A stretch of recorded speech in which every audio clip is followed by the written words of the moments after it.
We've seen many studies now. Actually, my group was one of the first to study this going back to 2013 or 14 at showing higher rates of low bone mineral density, higher rates of fractures that come up, and other types of injuries. And this is multifactorial. There's a lot of stuff that's contributing to this. Part of it is when the eczema is bad chronically, we don't exercise as much. We try to avoid heat and sweat. That will flare things up. Well, if we're not exercising as much, our bone remodeling is impacted. We need to have weight-bearing activity for proper remodeling of our bones.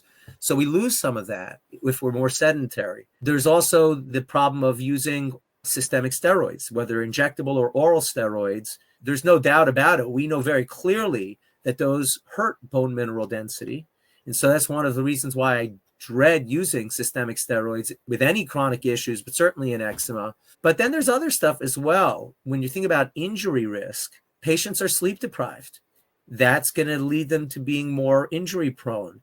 They're distracted by their itch and the need to scratch. And so we've had patients say they've gotten into car accidents because when they need to scratch, doesn't matter where they are, what they're doing, even driving on the highway, they're going to scratch. And that unfortunately can have negative consequences.